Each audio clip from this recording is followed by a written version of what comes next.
Hello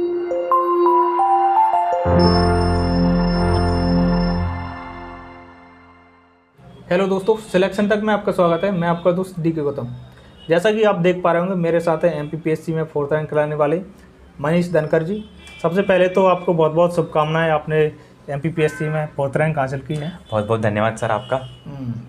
तो आज इनसे चर्चा करने वाले हैं। और एक चीज़ और मैं सबसे पहले बता दूं आपको कि एमपीपीएससी मेंस में ये टॉपर है, फर्स्ट रैंक है इनकी, 808 नंबर हैं। यदि बोला जाए कि अभी जो एमपीपीएससी में फर्स्ट रैंक है उनसे काफ़ी भी नंबर इनके मेंस में ज़्यादा हैं। क्या स्ट्रेटजी रही, कैसे आपने तैयारी की थी, ये सभी प्रश्नों के जवाब हम इनसे लेने वाले हैं।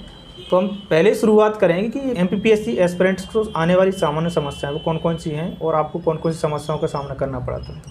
सर, जब भी कोई एस्पिरेंट्स एमपीपीएससी की प्रिपरेशन करने की सोचता है या तैयारी करना प्रारंभ करता है, तो सबसे बड़ी समस्या जो होती है, सबसे बड़ा प्रश्न जो उसके सामने होता है वो ये कि ये जो इतनी बड़ी तैयारी है मैं इसको कर पाऊँगा या नहीं कर पाऊँगा। तो सबसे बड़ा तो प्रश्न ये होता है कॉन्फिडेंस कि इस तैयारी को मैं कैसे करूँगा या मैं ये कर ही पाऊँगा या नहीं कर पाऊँगा। दूसरा फिर ये है कि जब वो फाइनली इसको डिसीजन ले लेता है कि मेरे को तैयारी करनी है, उसके बाद सबसे बड़ा प्रश्न आता है कि मैं कोचिंग करूं या सेल्फ स्टडी। और फिर जब ये सब डिसीजन लेने के बाद कि कोचिंग करनी है तो फिर कौन सी कोचिंग करनी है, कौन से टीचर से पढ़ना है, कौन से नोट से पढ़ना है। फिर कोचिंग होने के बाद हमारा जो सिलेबस कंप्लीट हुआ है या सिलेबस कंप्लीट नहीं हुआ है, छूटा है, उसको कैसे कवर करेंगे। फिर सबसे बड़ा प्रश्न जो हमारे सामने होता है कि प्रीलिम्स और मेंस दोनों की तैयारी कैसे करें, रिवीजन कैसे करें, टेस्ट सीरीज़ कैसे लिखें, हमारी आंसर राइटिंग, क्योंकि सबसे बड़ा जो वेटेज होता है चयन के लिए वो मुख्य परीक्षा का होता है। तो मुख्य परीक्षा में खास तौर पर आंसर राइटिंग कैसे करें। और जब फाइनली ये सब चीज़ें होने के बाद एक तैयारी का बड़ा जो अंतिम दौर होता है साक्षात्कार, इस साक्षात्कार की तैयारी कैसे करें, ये सारी समस्याएं एक एमपीपीएससी एस्पिरेंट के सामने बिल्कुल सामने आती है सर। ये समस्या आपको भी फेस करना पड़ेगा। बिल्कुल सर, सभी एस्पिरेंट्स तैयारी करने वाला कोई भी एस्पिरेंट्स होगा उसको सारी समस्याओं का सामना करना ही पड़ता है। और मुझे लगता है कि जितने भी एस्पिरेंट्स हैं अपने अपने स्तर पर इन समस्याओं का समाधान खोज ही लेता है। यदि कोई विद्यार्थी या एस्पिरेंट्स एमपीपीएससी की तैयारी शुरू करना चाहता है या कोई कर रहा है, उसके लिए एक सटीक रणनीति और तैयारी कहाँ से और कैसे शुरू करना चाहिए? क्या प्रीलिम्स और मेंस को एक साथ करें या पहले मेंस की तैयारी करें या प्री की? बस ये सबसे बड़ा कन्फ्यूजन पॉइंट है। आपको क्या लगता है? सबसे बड़ा जो प्रश्न आपने बोला रणनीति का, हर व्यक्ति की रणनीति अलग होती है। और मुझे लगता है कि जब भी हम किसी भी एग्ज़ाम की बात कर लें, चाहे वो एमपीपीएससी की हो या कोई सी दूसरी एग्ज़ाम भी हो, तो रणनीति हमको हमारी जो कैपेसिटी है, हमारी क्षमताएं हैं, हमारी वीकनेस है, उनको देख के बनानी चाहिए कि ये मेरी स्ट्रेटेजी है। क्योंकि एक व्यक्ति पे लागू होने वाली स्ट्रेटेजी दूसरे पे लागू नहीं हो सकती, तो वो आपको अपने हिसाब से बनानी चाहिए। और जो आपका प्रश्न है कि मुख्य परीक्षा या प्रारंभिक परीक्षा की तैयारी कैसे करें, अलग अलग करें या दोनों की साथ में करें, पहले कौन सी करें, तो मुझे इसमें पर्सनली लगता है कि जब कोई भी एस्पिरेंट्स एमपीपीएससी की तैयारी शुरू करता है तो उसे 1 साल का समय लेना चाहिए कि मैं 1 साल में मुझे सबसे पहले पूरा सिलेबस पढ़ना है। उसमें सबसे पहले मुख्य परीक्षा की तैयारी करनी चाहिए, क्योंकि हमारा अल्टीमेटली सिलेक्शन जो है वो मुख्य परीक्षा की तैयारी और जो भी मेंस के आंसर राइटिंग उस पर डिपेंड करता है। तो सबसे पहले और इसका फ़ायदा होता है कि जब कोई स्टूडेंट मुख्य परीक्षा की तैयारी करता है तो उसके सबसे पहले कॉन्सेप्ट्स क्लियर होते हैं बेसिक सब्जेक्ट के। और जो हमारा नया सिलेबस आया 2020 का, उसको हम अगर देखें तो प्रीलिम्स और मुख्य परीक्षा में ज़्यादा अंतर मतलब रहा नहीं ऐसा अंतर। जो प्रीलिम्स में यूनिट्स हैं वही टॉपिक्स हमको मेंस में देखने को मिलते हैं। तो जब कोई एस्पिरेंट्स मेंस की तैयारी कर लेता है अच्छे से तो उसके कॉन्सेप्ट क्लियर हो जाते हैं, उसका सिलेबस एक बार कवर होने से मेंस के साथ साथ प्रीलिम्स की भी एक बेसिक समझ बन जाती है उसके ऊपर। और इसी तैयारी में जब वो 6 महीने 4 महीने में मेंस कर लेता है, उसके बाद अगले जो 4 से महीने उसके पास होते हैं उसमें प्रीलिम्स की तैयारी करनी चाहिए डेडिकेटेड।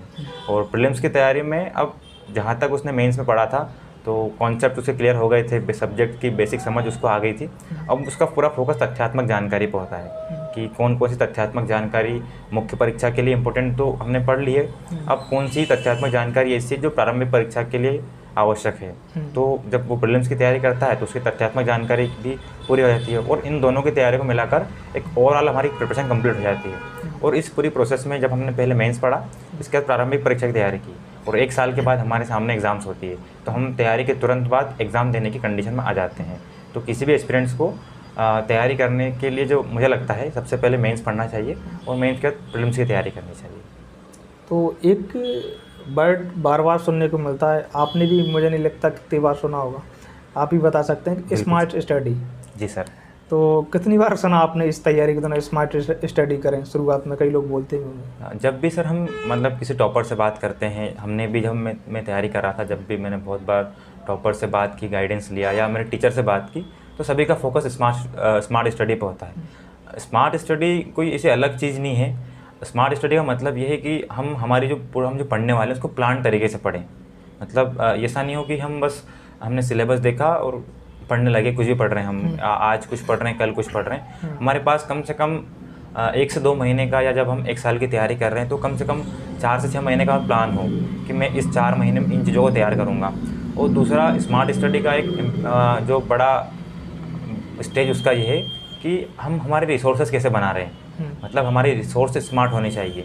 हमारा जो कंटेंट है, जो एक्चुअल में हमारा हथियार है, जैसे कि हमारे रिसोर्स हो गया या हमारी आंसर राइटिंग हो गई, उनको स्मार्ट बनाएं। तो इन सब चीज़ों के साथ साथ हमारी स्टडी स्मार्ट होती आती है। नो डाउट मेहनत तो काम करती है और मेहनत के बिना सफलता नहीं मिलती है, लेकिन केवल मेहनत से काम नहीं चलता है। मेहनत के साथ साथ स्मार्ट स्टडी, और स्मार्ट स्टडी के लिए कोई अलग चीज़ नहीं करनी है। बस हमको हमारी जो पढ़ाई है, जो हम स्टडी करने वाले हैं, जो भी हम तैयारी करने वाले हैं, पढ़ाई करने वाले हों, चाहे मेंस के आंसर राइटिंग करने वाले हों, उसका हमारे पास पूरा प्लान होना चाहिए। एक प्लान वे में अगर हम पढ़ेंगे तो हमारी स्टडी एक मेहनत वाली, जो हार्ड वर्क बोलते हैं, हार्ड वर्क से स्मार्ट वर्क में चेंज हो जाएगी। तो प्री और मेंस का जो ज़्यादातर प्रश्न था कि प्री की तैयारी पहले करें या मेंस की, तो आपको इसका जवाब भी मिल गया। स्मार्ट स्टडी क्या है उसका भी आपको जवाब मिल गया। एक प्रश्न है एस्पिरेंट्स का कि प्रारंभिक परीक्षा की तैयारी कैसे करें और कहाँ से शुरू करें, कौन कौन सी चीज़ों का ध्यान रखना चाहिए, एक कॉन्फिडेंस भी बूस्ट हो। हमारी ये जो सिविल सेवा है, इसका पहला चरण प्रारंभिक परीक्षा है, तो उसकी तैयारी तो अच्छे से ही करनी चाहिए, क्योंकि अभी प्रारंभिक परीक्षा पास करने के बाद ही हम अगले स्टेज में पहुंच पाते हैं।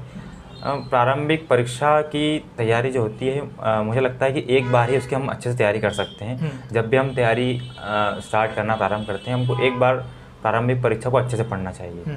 उसके बाद जब हमारी सामने एग्ज़ाम हो और 30-40 दिन हमारे पास बचते हैं, सामान्य तौर पर जब भी पीएससी का नोटिफिकेशन आता है तो हमारे पास 45 से 60 दिन होते हैं तैयारी करने के लिए। तो उसमें हम स्टडी को 2 पार्ट में डिवाइड कर सकते हैं। पहला पार्ट ये कि हम उस सिलेबस को एक पार्ट में डिवाइड करें जिसका वेटेज तो कम है, यानी कि सिलेबस जिसका कम है, लेकिन वहाँ से नंबर ऑफ़ क्वेश्चन ज़्यादा आते हैं, या जो हम ज़्यादा नंबर हमको देते हैं।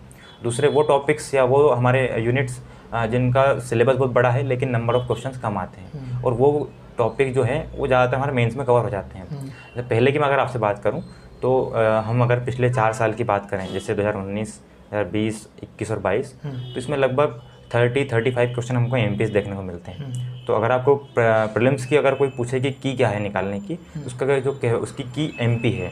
अगर आपका एमपी अच्छा है, आपका एमपी स्ट्रॉन्ग है, आपको एमपी को लेकर कॉन्सेप्चुअल नॉलेज तो है, साथ में आपकी तथ्यात्मक जानकारी स्ट्रॉन्ग है, तो आपका प्रीलिम्स बहुत ज़्यादा परेशान नहीं करेगा आपको।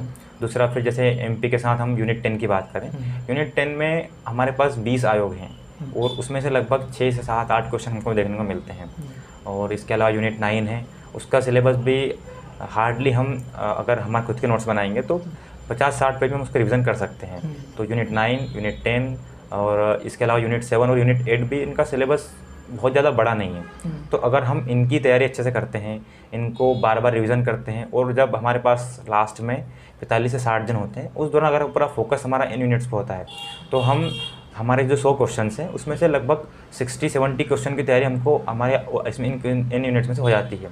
इसके बाद जो हमारा स्टैटिक बचता है, हिस्ट्री, पॉलिटी, ज्योग्राफी, इकोनॉमिक्स वाला जो पोर्शन बचता है, उसमें भी सामान्य तौर पर हम देखें तो 2 टाइप के क्वेश्चन आते हैं। एक वो क्वेश्चन जो हमारे सिलेबस में है, सभी के कंटेंट में अवेलेबल है और वो ज़्यादातर लोगों से बन जाते हैं क्वेश्चंस, और फिर जो दूसरे लेवल पे क्वेश्चन होते हैं जो सामान्य तौर पर हमारे सिलेबस से बाहर होते हैं, या फिर जो हमारे सामान्य जो नोट्स हैं उनमें अवेलेबल नहीं है, तो फिर वो सभी के लिए टफ होते हैं। तो उसके लिए ज़्यादा परेशान होने के बजाय हम उन जो हमारा जब हमने मेंस की तैयारी की थी, उस दौरान ही हमारी तैयारी इनकी अच्छे से हो जाती है। तो कंक्लूजन में अगर मैं इस बात को कहूँ तो पूरा फोकस एमपी, यूनिट 9, यूनिट 10, 7 और 8 पे दे, और इसके बाद जो टाइम बचता है उसमें हम हिस्ट्री, पॉलिटी, ज्योग्राफी और जो इकोनॉमिक्स बचता है इसको बहुत जल्दी क्विक रिवीजन कर लें। और इसके बाद लूसेंट की हम इसमें सहायता ले सकते हैं। मतलब मुझे पर्सनली लगता है कि प्रीलिम्स में लूसेंट्स आपको बहुत हेल्पफुल होती है, यानी कि आप बहुत कम टाइम में आपके स्टैटिक को कवर कर सकते हैं। तो आप लूसेंट की हेल्प लें और जो हमारी लास्ट की यूनिट्स हैं इन पर पूरा फोकस करें। और ख़ास तौर पर ऑब्जेक्टिव लगाएं। मतलब मुझे लगता है कि जितने ज़्यादा आप ऑब्जेक्टिव लगाएंगे, आपका जो वो कॉन्फिडेंस होता है कि 4 क्वेश्चन में से 4 MCQ हैं, उसमें से हमको एक छाँटना है, तो वो जो प्रैक्टिस होती है वो हमको और स्ट्रॉन्ग बनाती है MCQ सॉल्व करने में। तो इस तरह से पढ़ाई करें और लगातार MCQ लगाएं। प्रीलिम्स के लिए बेहतर सोर्स का चुनाव कैसे करें और आपने किस टाइप से किया था? हाँ सर, प्रीलिम्स में ज़्यादातर हम अगर पिछले साल के क्वेश्चन पेपर को देखते हैं, पिछले 3-4 साल के जो मैंने देखे हैं, मुझे लगता है कि ज़्यादातर क्वेश्चंस हमारे पास जो नोट्स इजीली अवेलेबल हैं या सभी कोचिंग के नोट्स हैं, उनमें से ज़्यादातर क्वेश्चन को मिल जाते हैं। तो हमको इसमें ज़्यादा परेशान होने के बजाय हम यूनिट वाइज हमारे नोट्स को प्रिपेयर करें। जैसे अगर MP की है तो आप MP की कोई सी भी जो बुक्स आपको अच्छी लगती हो, अच्छे लगने का सेंस ये है कि उसकी लैंग्वेज आपको पसंद आ, मतलब आपको लैंग्वेज इजी लगती हो समझने में। दूसरा फिर ये कि वो जो MP के मेजर टॉपिक्स हैं उनको कवर करती हो अच्छे से, और उसमें तथ्यात्मक जो भूल हो कम से कम हो, तो उस तरह से हम MP को कवर कर सकते हैं। यूनिट 10 में हम देख सकते हैं 1 या 2 सोर्स को हम पढ़ें और उसके बाद हम खुद के नोट्स बना लें, क्योंकि लगभग 20 से 21 आयोग हैं हमारे पास, और अगर हम 1 या 2 सोर्स से पढ़ेंगे तो उसका कंप्लीट हमको नॉलेज मिल जाएगा और आसानी से हम लगभग 50 से 60 पेज में उसको कवर कर सकते हैं। तो प्रीलिम्स के लिए हम ये कर सकते हैं कि MP हो गया हमारा, इसके बाद यूनिट 10 को हम तैयार कर लें, और इसके अलावा यूनिट 9, यूनिट 7 और यूनिट 8, इनमें जो टॉपिक दे रखे हैं वो छोटे छोटे हैं। इनके हम जो मार्केट में जो भी इजीली अवेलेबल हैं उनसे पढ़ सकते हैं, या हमको लगता है कि हमको नोट्स बनाने, तब उनके शॉर्ट नोट बना सकते हैं।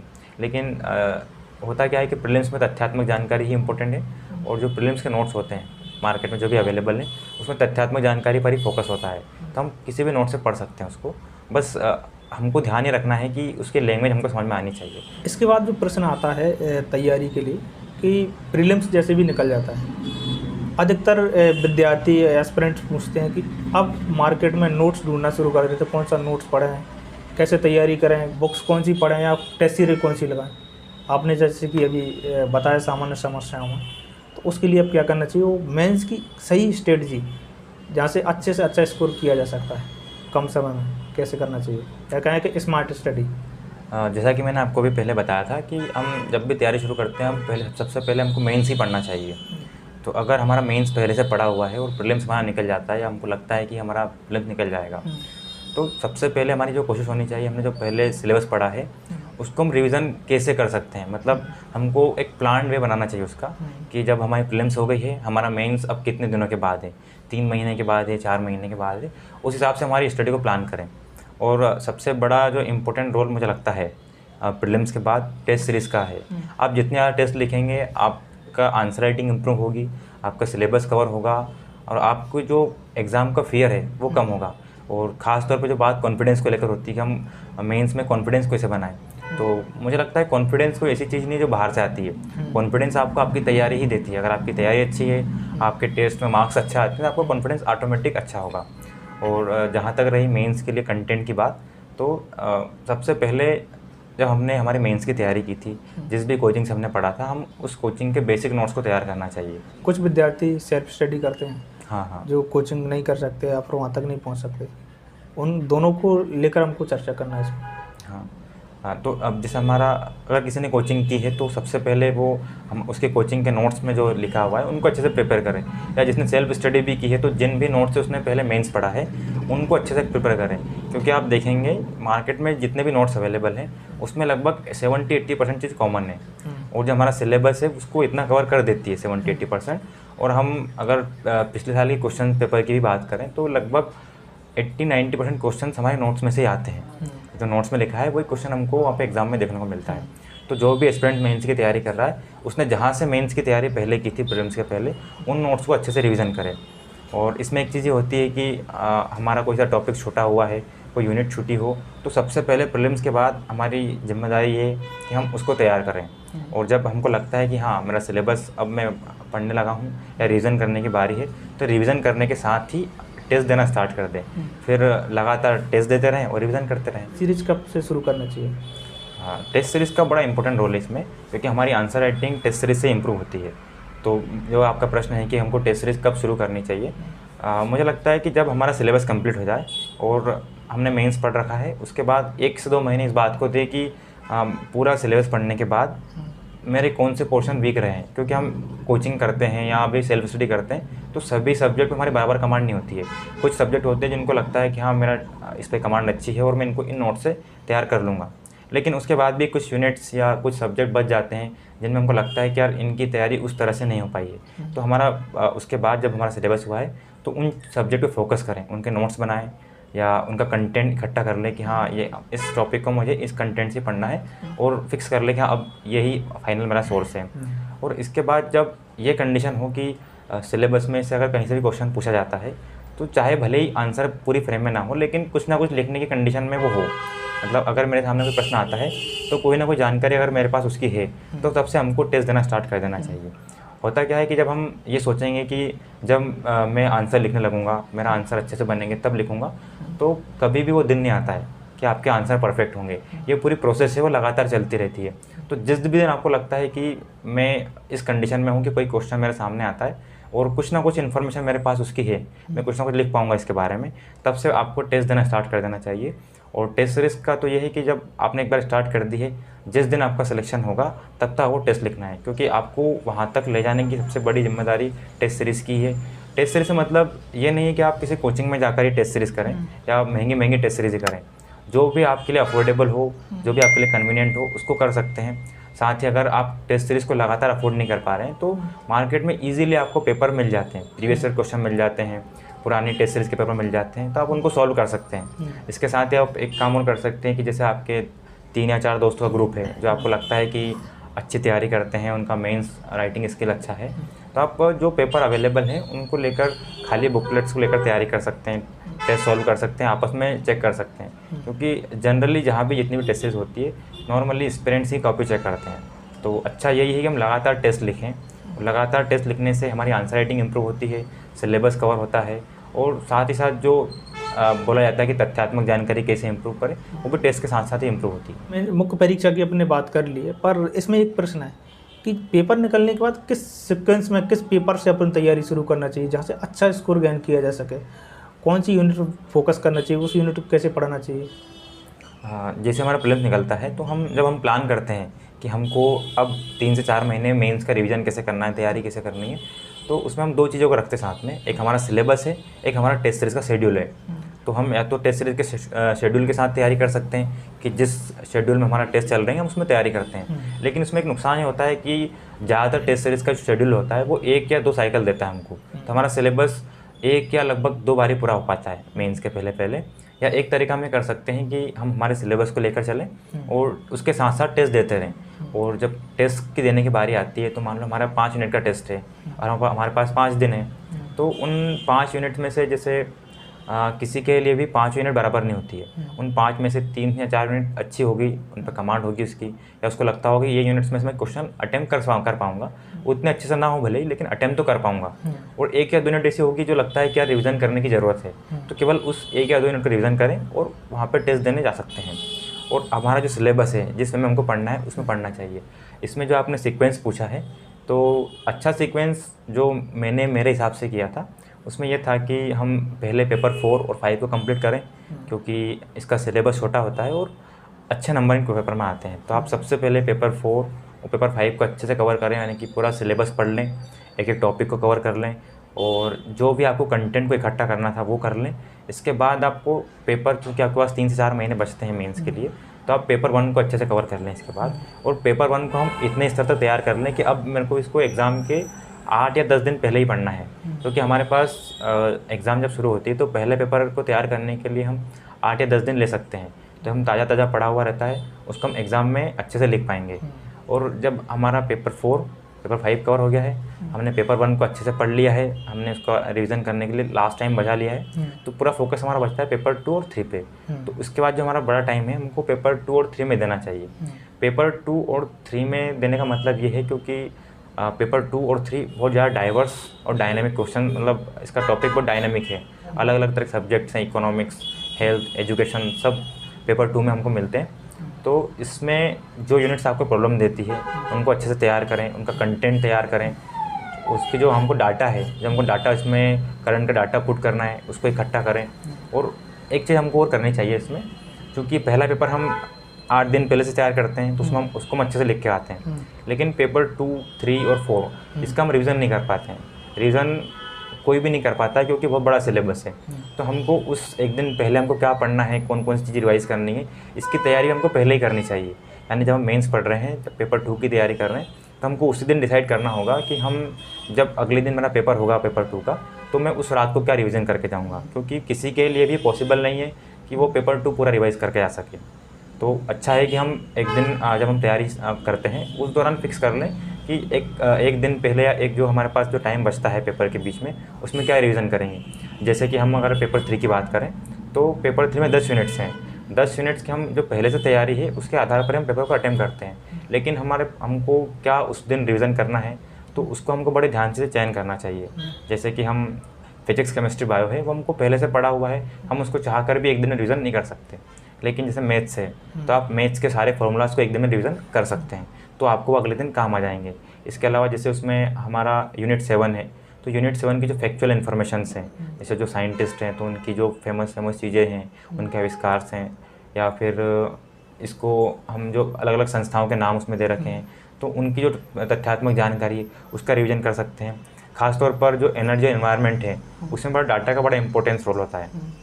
तो आप एनर्जी और एनवायरनमेंट का डाटा एक दिन पहले रिवीजन कर सकते हैं, तो इससे आपका जो एग्ज़ाम का प्रेशर होता है, फियर होता है, वो कम होगा।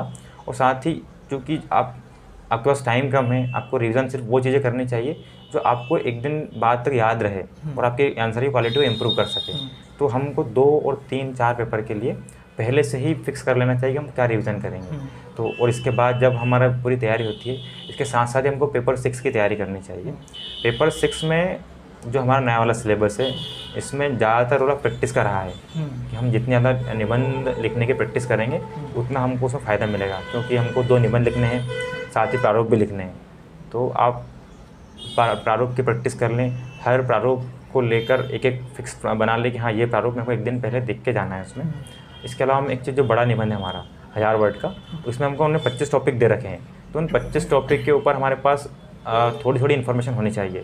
इन्फॉर्मेशन तथ्यात्मक जानकारी, जैसे कि इन्वायरमेंट का आया है या महिलाओं से जुड़ा है तो महिलाओं संबंध कोई डाटा हो, कोई कोट्स हो, कोई बड़ा राइटर है उसका नाम हो, तो एक या 2 पेज में हमारे पास उसकी इन्फॉर्मेशन होनी चाहिए। इसके बाद जब हम टेस्ट सीरीज लिखते हैं या हमारी एग्ज़ाम होती है, उसके पहले हमको अगर हमने 8 से 10 निबंध लिखे हैं तो हमारे निबंध की तैयारी इनफ तौर पे हो जाती है। तो इस तरह से हम इस सीक्वेंस में मेंस की तैयारी कर सकते हैं। एक चीज़ और मुझे लगता है कि आपने भी देखा होगा कि आपके भी फ़ोटोज़ कई कोचिंगों में लगे हैं। बिल्कुल सर।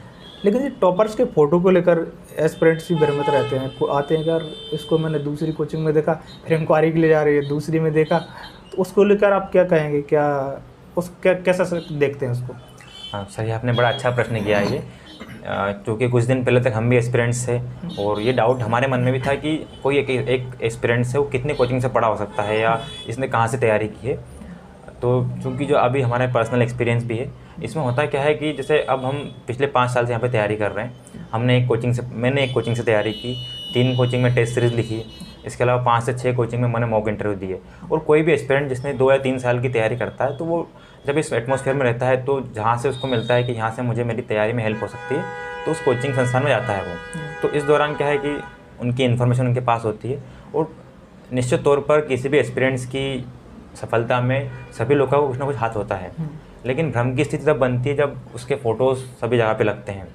तो ये प्रश्न तो है, लेकिन इसमें डायरेक्टली तौर पर कोचिंग की, क्योंकि उनके पास उन्होंने कुछ ना कुछ हमारे साथ मिलकर काम किया है, तो उनको हक बनता है कि हमारे फ़ोटो यूज़ करें वो। लेकिन इसमें एक सुधार हम कर सकते हैं, जैसे कि कोई भी कोचिंग है, अगर वो किसी भी टॉपर का फ़ोटो यूज़ कर रहा है तो उसके साथ ये मेंशन कर सकता है कि हमारे किस प्रोग्राम का हिस्सा रहे हैं। जैसे मान लो मैं जिस कोचिंग का क्लासरूम मैंने लिया है, जहाँ से मैंने कोचिंग की है, एक्चुअल में पढ़ा है, वो लिखे कि ये हमारे क्लासरूम प्रोग्राम के स्टूडेंट्स हैं। या फिर जहाँ से मैंने टेस्ट सीरीज़ की है तो वो ये लिख सकते हैं कि ये हमारे टेस्ट सीरीज़ प्रोग्राम के स्टूडेंट रहे हैं। या जिन कोचिंग ने केवल मॉक इंटरव्यू दिए हैं तो वो ये लिख सकते हैं कि हमारे मॉक इंटरव्यू प्रोग्राम के स्टूडेंट रहे हैं। तो इसमें क्या है कि जो एस्पिरेंट्स में भ्रम होता है तो भ्रम दूर हो जाएगा। जो नए विद्यार्थी आ रहे हैं अभी वर्तमान में, तो उनको कौन कौन सी चीज़ें ध्यान रखना चाहिए जो कोचिंग ज्वाइन करते समय, जो उनको लाभ मिल सके? बिल्कुल सर, जब भी कोई एस्पिरेंट्स जब तैयारी करने का डिसीजन लेता है तो उसके सामने बड़ा प्रश्न होता है कि मैं कौन सी कोचिंग करूं।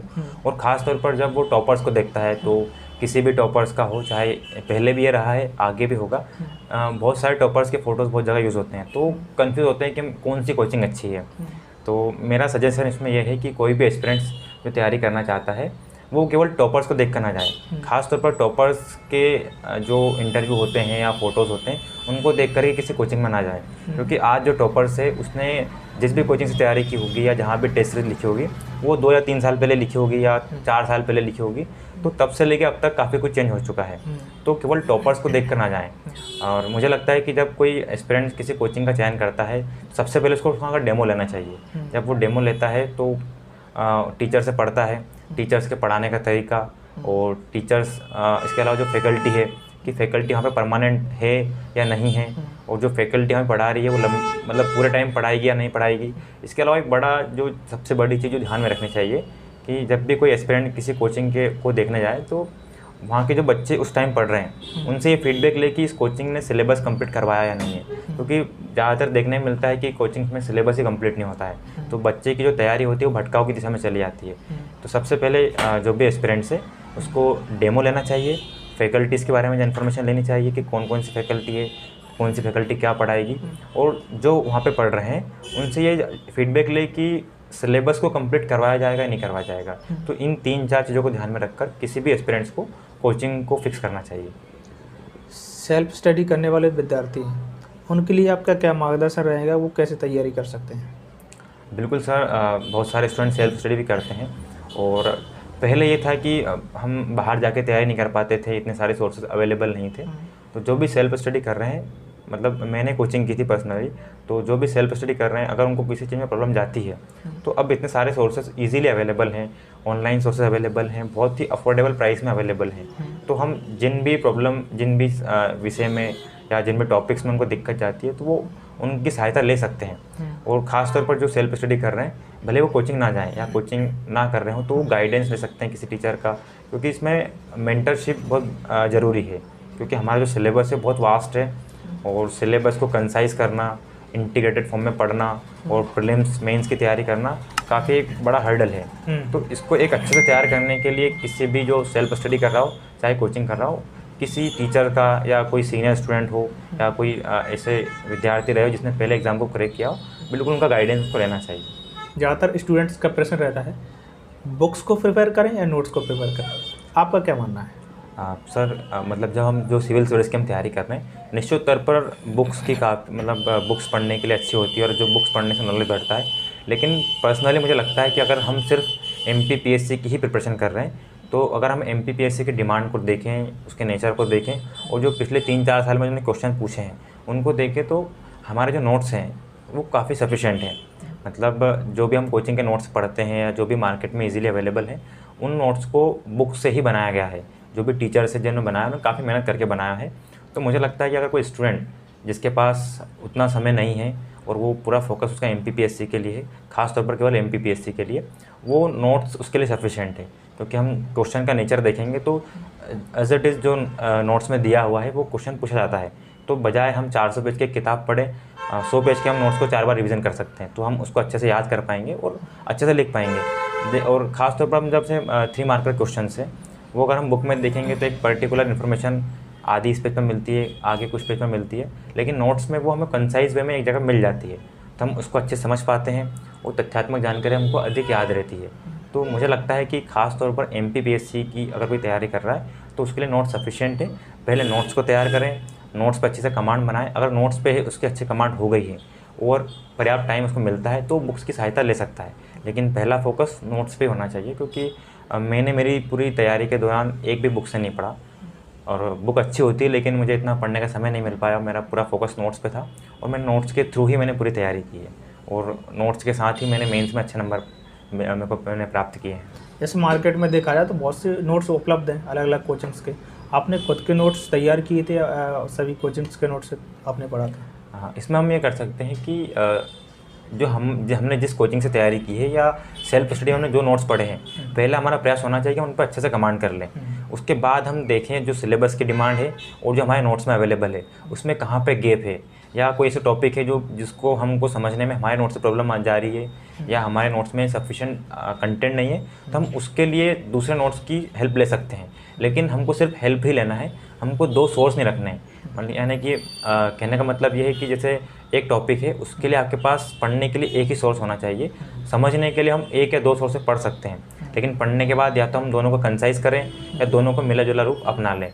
और जैसे आपने नोट्स बनाने की बात कही, तो बिल्कुल कुछ पेपर में हमको नोट्स बनाने पड़ते हैं और नोट्स का बहुत फ़ायदा ही मिलता है, लेकिन पूरे ही सब्जेक्ट नोट्स बनाए जाना संभव भी नहीं है और वो एक तरह से उचित भी नहीं है, क्योंकि हमारे जो नोट्स मार्केट में मिलते हैं या जो कोचिंग के नोट्स मिलते हैं वो भी काफ़ी कंसाइज वे में होते हैं। जैसे अगर हम पहले पेपर की बात करें तो हिस्ट्री ज्योग्राफी काफ़ी बड़ा सब्जेक्ट है और उसको हम हमारे जो नोट्स बनाए गए हैं उससे पढ़ सकते हैं। पहला दिन पेपर होता है, हम नोट्स से पढ़ेंगे, अच्छे से पढ़ सकते हैं और उसका रिवीजन भी हो जाएगा। लेकिन अगर हम पेपर 2 पेपर 3 की बात करें तो बहुत छोटी छोटी यूनिट्स बनी हुई है, उन यूनिट्स को हम 2 या 3 सोर्स से पढ़ के या हमारे जो भी सोर्सेज है खुद के नोट्स बना सकते हैं, ताकि जब हमको रिवीजन करने की बारी आए, एक दिन पहले पढ़ने की बारी आए, तो उसको अच्छे से पढ़ सकें उसको। तो इस तरह से हम काम कर सकते हैं। और एक ख़ास चीज़ ये है नोट्स बनाने में कि नोट्स हमको उन्हीं सब्जेक्ट्स के बनाने चाहिए जो छोटा हो, या फिर जिसके नोट्स हम जो नोट्स में मान लो 100 पेज हैं उसको हम 40-50 पेज में कन्वर्ट कर सकते हैं, या कोई ऐसी यूनिट है जो पूरी तथ्यात्मक जानकारी को ही रखती हो। जैसे अगर हम देखें पेपर 1 की यूनिट 5 है रियासत, उसमें पूरी तरह से तथ्यात्मक जानकारी है, समझने के ज़्यादा कॉन्सेप्ट उसमें नहीं है, आपको केवल याद करना है, लिखना है। तो अगर आप एक बुक पढ़ेंगे या नोट्स पढ़ेंगे 100 पेज का और उसी को आप बार बार पढ़ेंगे, तो उससे अच्छा है कि आप केवल आपको तथ्यात्मक जानकारी याद रखनी है, तो आप उसमें से 50-60 पेज में नोट्स बनाएं और उसको अच्छे से बार बार रिवीजन करें। तो सभी चीज़ों के नोट्स नहीं बनते हैं। जो आपको लगता है कि मेरे को ये डिफ़िकल्टीज जा रही है, समझने में टफ लग रहा है, या ऐसे हैं कि केवल तथ्यात्मक जानकारी है, तो उनके हम नोट्स बना सकते हैं। आपने कौन कौन से सब्जेक्ट के नोट तैयार किए थे? मैंने पहले पेपर 1 में रियासत यूनिट 5 के नोट्स बनाए थे। इसके अलावा जो हमारा आपदा प्रबंधन था, क्योंकि वो काफ़ी बिखरा हुआ था, तो उनके नोट्स बनाए थे।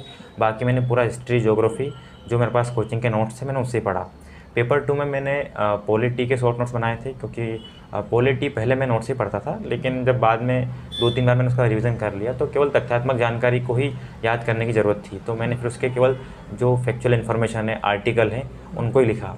इसके अलावा मैंने लोक प्रशासन के नोट्स बनाए, समाजशास्त्र के नोट्स बनाए, और इसके साथ साथ मैंने जो हेल्थ और एजुकेशन था उसकी इंपॉर्टेंट चीज़ों के नोट्स बनाए। और पेपर 3 में मुझे फिजिक्स में प्रॉब्लम होती थी, तो मैंने फिजिक्स के नोट्स बनाए। मैथमेटिक्स के जो फार्मूला थे उनको लिखा कि ये फार्मूला सिलेबस से मैच करते हैं, मुझे काम आ सकते हैं। और जितने भी टाइप के उसमें मैथ्स के टॉपिक दिए थे, उन टॉपिक्स के एक एक क्वेश्चन को मैंने सॉल्व करके लिख लिया, ताकि मैं उसको जल्दी से रिवीजन कर सकूं।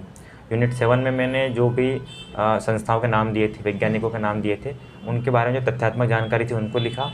और इसके अलावा एनर्जी एनवायरनमेंट में जो डाटा है उसको मैंने नोट्स के रूप में तैयार किया था।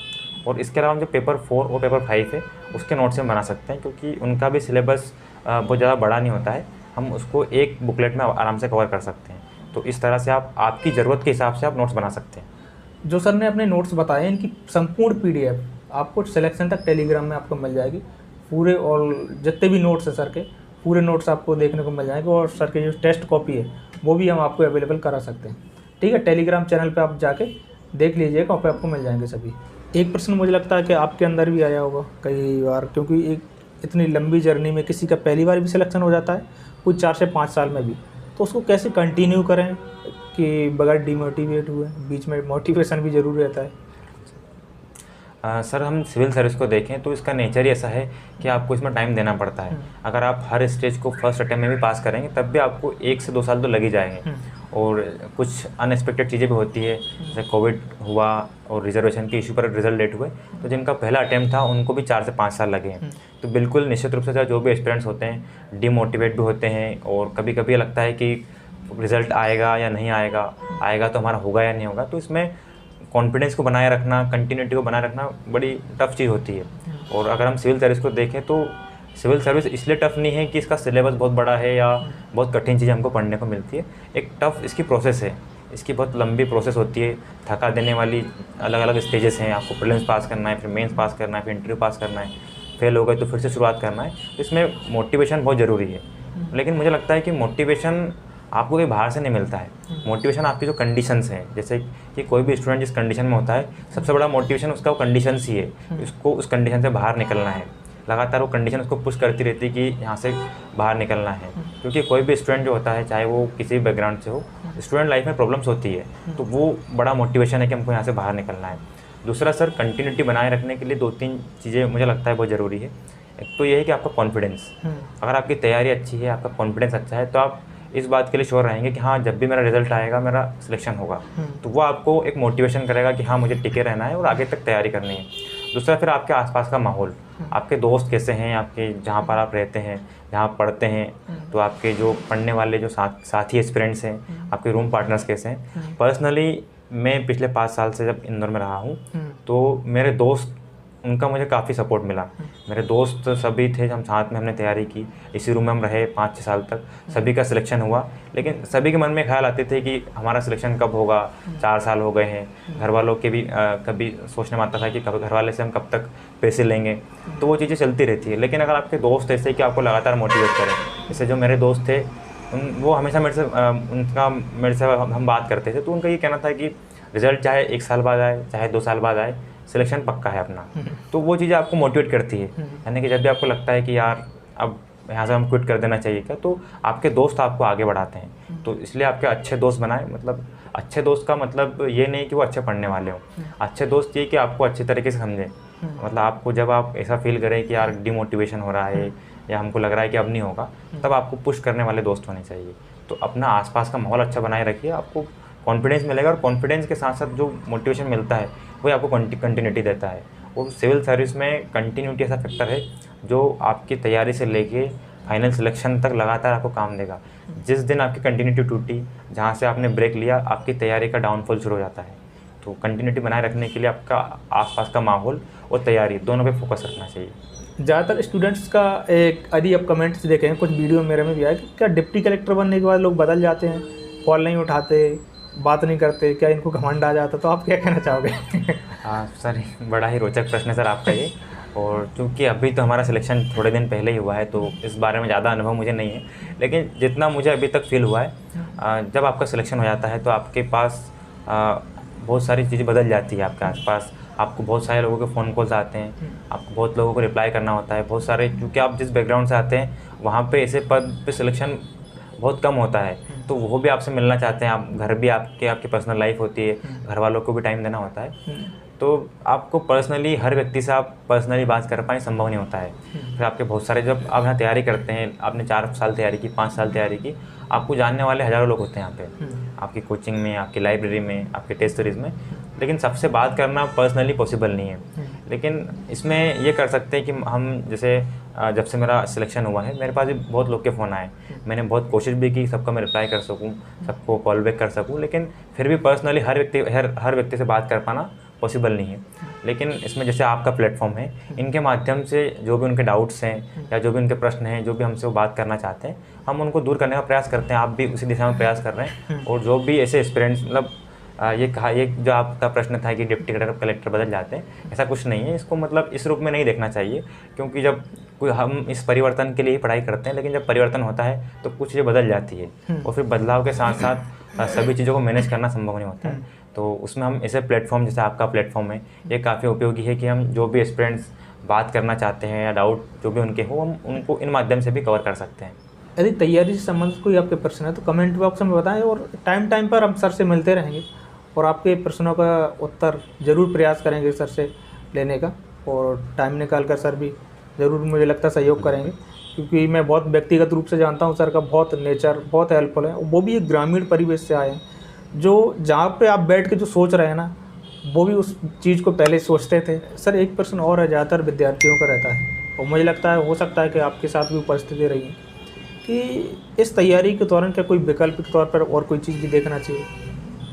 बिल्कुल सर, जो सिविल सर्विस की तैयारी काफ़ी लंबी होती है और काफ़ी टफ जर्नी होती है, तो जो ये प्रश्न है कि क्या हमको कोई विकल्प रखना चाहिए, ये अलग अलग बैकग्राउंड, जिस बैकग्राउंड से लोग आते हैं, इस पर डिपेंड करता है कि वो विकल्प रखें या ना रखें। लेकिन एक चीज़ है कि अगर कोई भी व्यक्ति जिसका ड्रीम है कि मेरे को MPPSC करना है और MPPSC सिलेक्शन लेना है, तो उसको एक बार तो फुल फोकस से या 1 साल तक, 1.5 साल तक अच्छे से तैयारी करनी चाहिए, चाहे वो किसी भी बैकग्राउंड का हो। एक बार, क्योंकि हमारे पास वर्तमान में जो बहुत सारे सोर्सेज अवेलेबल हैं और हम घर बैठ के भी तैयारी कर सकते हैं, तो उसको 1 साल तक तो अच्छे से मेंस की प्रीलिम्स की तैयारी करनी चाहिए, क्योंकि अगर हमने एक बार पूरा सिलेबस कवर कर रखा है तो बाद में हमारे पास केवल रिवीजन बचता है। अगर हम प्रीलिम्स के 50 दिन पहले, 40 दिन पहले पढ़ते हैं या मेंस के 3 महीने पहले पढ़ते हैं तो हम आसानी से रिवीजन करके कवर कर सकते हैं। लेकिन अब बात करते हैं हम बैकग्राउंड की, कि अगर मान लो किसी का बैकग्राउंड ऐसा है जो सपोर्ट नहीं करता है, तो फिर उसको, अगर उसने मेंस की एक बार अच्छे से तैयारी की है तो वो फिर दूसरे एग्ज़ाम को फोकस कर सकता है, लेकिन वो लिमिटेड टाइम के लिए। क्योंकि क्या है, पीएससी हम तैयारी करते हैं, हमारे 1-2 अटैम्प्ट होते हैं या 1-2 अटैम्प्ट हमारे सफल नहीं होते, तो जब हम पीछे मुड़ के देखते हैं तो हमारी लाइफ के 4 से 5 साल ख़त्म हो जाते हैं। और जो बहुत सारे जो मेजर स्टूडेंट होते हैं उनका बैकग्राउंड ऐसा होता है कि 4 से 5 साल बाद घर वालों का सपोर्ट थोड़ा सा कम हो जाता है, या घर वालों की जो इच्छाएँ हैं वो बदल जाती है, तो वो प्रेशर हमको फिर तैयारी को जारी रखने में प्रॉब्लम आने लगती है। तो फिर जो ऐसे स्टूडेंट हैं जिनका बैकग्राउंड को सपोर्ट नहीं करता है, तो वो ऐसे एग्ज़ाम को टारगेट कर सकते हैं कि जिनका सिलेबस आपके जो पीएससी के सिलेबस से मैच करता हो। व्यापम की बहुत सारी एग्ज़ाम्स ऐसी होती है जो हमारे एमपीपीएससी के सिलेबस से काफ़ी कॉमन होता है। जैसे कि हाल ही में पटवारी की एग्ज़ाम आई थी, तो उसका लगभग 70-80% सिलेबस हमारे सिलेबस से मैच करता था। तो अगर कोई एस्पिरेंट्स है जिसका बैकग्राउंड ऐसा है कि वो बहुत लंबे टाइम तक केवल पीएससी के भरोसे तैयारी नहीं कर सकता, उसको ऐसे चीज़ करनी चाहिए। और अगर तैयारी कर सकता है, मतलब अगर इसके साथ साथ कुछ और चीज़ें हम कर सकते हैं, जैसे मान लो अगर फैमिली बैकग्राउंड आर्थिक रूप से इतना सक्षम नहीं है, तो एक बार अगर तैयारी अच्छे से कर ली है और केवल रिवीजन बचा है हमारा, तो हम ऐसे काम कर सकते हैं कि जिससे हम हमारी पढ़ाई से भी जुड़े रहें और हमारी जो तैयारी है वो बनी रहे। ख़ासतौर पर जैसे मैंने भी लगभग 1 साल तक कंटेंट राइटिंग का काम किया था, ताकि मैं अपनी तैयारी को जारी रख सकूँ। और दूसरी ओर ऐसे स्टूडेंट हैं जिनका बैकग्राउंड अच्छा है या घर से सपोर्ट अच्छा है, तो वो निश्चित रूप से केवल एक विकल्प को लेकर भी चल सकते हैं। तो इसमें बड़ा जो इम्पोर्टेंट रोल है वो बैकग्राउंड का है। आपका बैकग्राउंड क्या है, आपके परिवार की कंडीशंस क्या है और आपके परिवार की एक्सपेक्टेशन क्या है, उनको देखकर हमको विकल्प को देखना चाहिए सर। आप जब टेस्ट लिखते थे या फिर आपने एग्ज़ाम दिया था मेंस का, एक टाइम मैनेजमेंट की स्ट्रेटजी क्या रही, आंसर को कैसे बेहतर बना सकते हैं? सर, इसमें जो आपके दोनों प्रश्न हैं कि टाइम को मैनेजमेंट कैसे करें या हम हमारे आंसर को कैसे इम्प्रूव करें, इसका जो मुझे सबसे अच्छा तरीका लगता है वो है टेस्ट सीरीज़। आप लगातार टेस्ट लिखते हैं तो आपका टाइम मैनेजमेंट का जो भी आप जैसे आप मैनेज करना चाहते हैं वैसे कर सकते हैं और आपके आंसर भी इम्प्रूव होते हैं। टाइम मैनेजमेंट का हम जैसे हमारे पास 3 टाइप के क्वेश्चन है, 3 मार्कर, 5 मार्कर और 11 नंबर के क्वेश्चन है, और उसके लिए हमारे पास 1.5 घंटे का समय होता है एक पार्ट में। तो हम उसको डिवाइड कर सकते हैं कि मेरे को पहले 3 मार्कर करने हैं और उनको 20 मिनट में ख़त्म करना है। इसके बाद मुझे 5 नंबर के करने हैं या मुझे पहले 11 नंबर के करने हैं, इसको हम करके देख सकते हैं। टेस्ट सीरीज़ का केवल फ़ायदा इसलिए नहीं है कि हम लगातार आंसर लिखते हैं, हमारी आंसर राइटिंग सुधरती है। हम जो भी स्ट्रेटेजी बनाना चाहते हैं, कि स्ट्रेटेजी चाहे वो आंसर के फ्रेम करने की हो, चाहे आंसर को अटैम्प्ट करने के सीक्वेंस की हो। जैसे मैं एक उदाहरण देता हूँ। पहले जब मैं आंसर लिखता था, पेपर सॉल्व करता था, तो पहले मैं 3 नंबर और फिर 6 नंबर और फिर 15 नंबर क्वेश्चन लिखता था, लेकिन मेरा इसमें पेपर कंप्लीट नहीं हो रहा था। तो जब मैंने टीचर से बात की तो उन्होंने बोला कि तुम कुछ और सीक्वेंस ट्राई कर लो। तो मैंने फिर पहले 3 नंबर लिखे, फिर 15 नंबर लिखे और फिर लास्ट में 6 नंबर लिखे। तो मुझे इससे बेनिफिट मिला, मेरा टाइम धीरे धीरे कम हुआ और फाइनली मेरा पेपर पूरा होने लगा। तो हम टेस्ट में ऐसी चीज़ों को ट्राई कर सकते हैं। ये जो स्ट्रेटेजी थी मेरे लिए काम कर गई, हो सकता है आपके लिए काम ना करे। तो आप जहाँ से भी आपको टीचर बताए, चाहे कोई टॉपर बताए या कोई भी आपका सीनियर जो गाइड हो वो आपको बता रहा हो, तो आप उस स्ट्रेटेजी को, उस टेक्निक को अपने टेस्ट में इम्प्लीमेंट करें। और अगर उसका फ़ायदा आपको मिलता है, आपके नंबर बढ़ते हैं, आपके आंसर की स्पीड बढ़ती है, आपके राइटिंग बढ़ती है, तो आप उसको फिर आगे कर सकते हैं। लेकिन अगर वो आपके लिए फ़ायदेमंद नहीं है तो उसको आप छोड़ सकते हैं। दूसरे फिर जैसे टाइम मैनेजमेंट को लेकर एक चीज़ हम ये भी कर सकते हैं। हमने सीक्वेंस की बात कर ली, फिर टाइम अलोकेशन की, कि हम फिक्स कर लें हमारे पास 1-2 हमने टेस्ट दिए, हमको समझ में आ गया कि मेरा 3 नंबर में इतना टाइम लगता है, 11 नंबर में इतना टाइम लगता है, 5 नंबर में इतना टाइम लगता है। उसके बाद हम घड़ी को देखकर हमारे आंसर को अटेम्प्ट करें कि मुझे 3 नंबर एनी हाउ 20 मिनट में ख़त्म करने हैं, 40 मिनट मुझे एनी हाउ मुझे ख़त्म करने 11 नंबर, और जो मेरे 5 नंबर क्वेश्चन थे उनको 30 मिनट ख़त्म करने हैं। इसमें क्योंकि हमारा जो पहली प्रायोरिटी हो पेपर को पूरा करना है, तो जो हम टाइम अलोकेट करते हैं इसके अकॉर्डिंग अगर हम करेंगे तो हमारा कम से कम केवल टाइम की वजह से हमारा पेपर छूटेगा नहीं। दूसरी अगर आपने बात की कि हम हमारी आंसर राइटिंग को कैसे इम्प्रूव करें, तो उसका भी सबसे अच्छा तरीका है कि जिस दिन आपका सिलेबस कंप्लीट हो जाए और आपको लगता है कि अब मैं किसी भी क्वेश्चन को देखता हूँ तो मेरे पास कुछ ना कुछ इन्फॉर्मेशन है, आप उस दिन से लगातार टेस्ट लिखना स्टार्ट कर दें। बिल्कुल, अब जब आप टेस्ट लिखना स्टार्ट करेंगे तो स्टार्टिंग में आपके पास ना कोई फ्रेम होगी, आप याद करने की कोशिश करेंगे, आपको याद नहीं आएगा, लेकिन ये पूरी प्रोसेस ही आपको सिखाती है।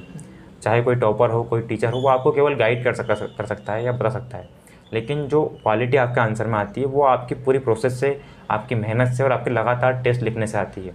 जैसे जब मैं पहले आंसर लिखता था तो मेरे आंसर्स में कोई फ्रेमिंग नहीं थी, मैं पैराग्राफ फॉर्म में आंसर को अटेम्प्ट करता था, तो उसमें को टाइम भी ज़्यादा लगता था और उतने नंबर भी नहीं मिलते थे।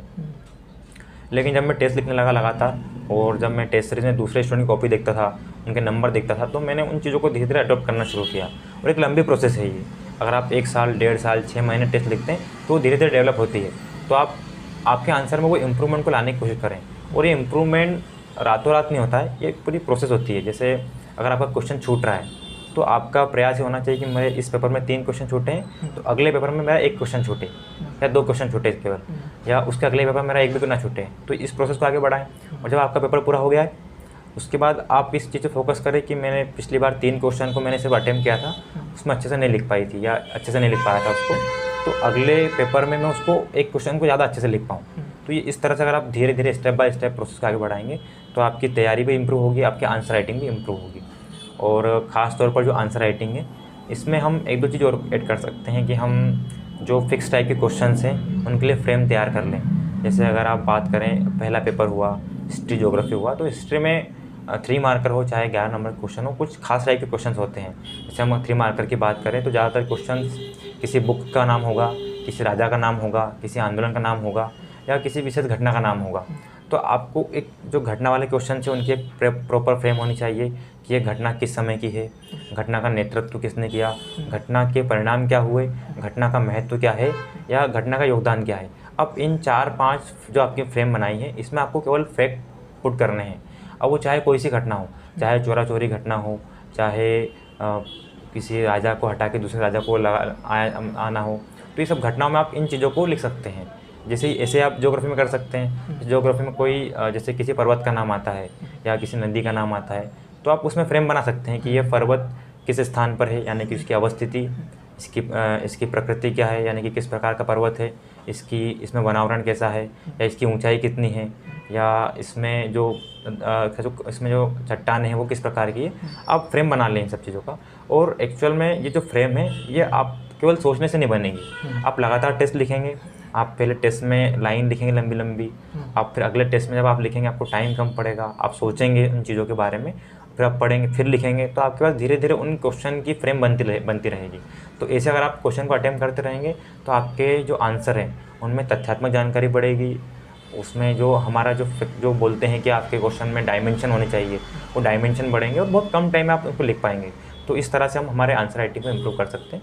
मेन फोकस हमारा होता है कि हम ज़्यादा से ज़्यादा टेस्ट लिखें। जितना ज़्यादा आप टेस्ट लिखेंगे आपकी स्पीड, आपकी राइटिंग, आपके फैक्ट, आपका सिलेबस सब कुछ उसके साथ तैयार होता जाएगा। तो मुझे लगता है कि ये वीडियो थोड़ा सा काफ़ी लंबा होने वाला है, तो इसलिए कि बाकी की सर की स्ट्रेटजी है ना, नोट्स कैसे तैयार की थी, answer writing, flow chart, diagram और कौन कौन सी चीज़ें हैं जिनको बहुत महत्वपूर्ण तौर पर नोट करना चाहिए, तो एक वीडियो और लेकर आएंगे सर के साथ। इसी के साथ आपके जो प्रश्न हैं जो हमसे छूट रहे हैं तो वो भी आप कमेंट बॉक्स में बताएं, वो प्रश्न भी हम वहाँ पर मेंशन कर लेंगे। सर इस तैयारी के दौरान आपने भी कोई और विकल्प तलाशे थे और कौन कौन से विकल्प रहे आपके?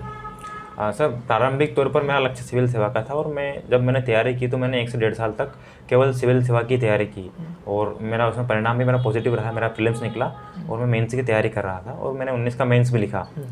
लेकिन कुछ कारण रहे, कोविड आ गया और फिर रिज़ल्ट में लेट हुआ, तो काफ़ी लंबा टाइम था। तो जो मेरा पारिवारिक बैकग्राउंड था, जो मेरी कंडीशन थी, उसमें बहुत लंबे टाइम तक केवल सिविल सर्विस के भरोसे में तैयारी को इस भरोसे रखने यहाँ पर रहना मुश्किल हो रहा था। तो मैंने फिर कुछ और विकल्प पे भी ध्यान दिया। मैंने मेरे टीचर से बात की कि मैं मेरी तैयारी के साथ साथ और क्या कर सकता हूँ। तो मैंने पहले नेट JRF क्वालिफाई किया सर। मैंने इतिहास से नेट और JRF भी क्वालिफाई किया, ताकि अगर मुझे इस तैयारी में और समय लगता है तो मैं एक विकल्प के तौर पर कि ये कर लूँगा तो मेरी तैयारी को और मैं आगे तक तैयारी अच्छे से कर सकता हूँ। इसके बाद मैंने हाल ही में जो पटवारी की एग्ज़ाम भी आई थी सर, मैंने उसमें भी तैयारी की कुछ दिनों तक, और इसके बाद भी सर फिर भी होता है कि आपको तैयारी जारी रखने में कठिनाइयाँ आती है। तो मैंने एक कोचिंग संस्थान में कंटेंट राइटिंग में भी काम किया। तो आप आपकी कंडीशंस के हिसाब से विकल्प को भी देख सकते हैं। तो सर यदि पूछा जाए आप सिलेक्शन तक से कब से जुड़े हैं, आपने कब से वीडियो देखना शुरू की थी? हाँ सर, देखा जाए तो निश्चित रूप से जो भी एस्पिरेंट तैयारी कर रहे हैं वो किसी न किसी माध्यम से आपके चैनल से जुड़े हुए हैं। मैं पहली बार जो हमने PSC के लिए आंदोलन किया था रिज़ल्ट के लिए, तब से मैं आपके चैनल से जुड़ा हुआ हूँ। और उसके बाद भी जो लगातार आपके द्वारा जो टॉपर्स थे उनके इंटरव्यूज़, जो भी अच्छे एस्पिरेंट्स हैं उनके इंटरव्यूज़, इसके साथ ही जो साक्षात्कार कार्यक्रम, जो साक्षात्कार हमारे आयोजित हुए थे, उनके जो फीडबैक था वहाँ पे जो भी एस्पिरेंट्स का, उन सब से मैं जुड़ा रहा हूँ। मुझे उनका काफ़ी लाभ भी मिला है, क्योंकि कोई भी एस्पिरेंट्स है वो जब तैयारी करता है तो वो बहुत सारे सोर्सेज ढूंढता है तैयारी से जुड़े हुए। तो उस क्रम में मैं भी आपसे लगातार पिछले 2-3 साल जुड़ा रहा हूँ सर। तो चलिए सर, बहुत बहुत धन्यवाद आपका, आपने इतना टाइम दिया। और यदि आपके जो प्रश्न रहेंगे कमेंट बॉक्स में ज़रूर करें। इंस्टाग्राम और टेलीग्राम के माध्यम से भी हमें मैसेज कर सकते हैं। बाकी के सर के नोट्स देखना चाहें तो पूरे नोट्स, संपूर्ण नोट्स की PDF आपको सिलेक्शन तक टेलीग्राम पर मिल जाएगी। और यदि अभी तक आपने चैनल को सब्सक्राइब नहीं किया तो सब्सक्राइब कर लें। वीडियो अच्छा लगे तो लाइक शेयर ज़रूर करें। धन्यवाद।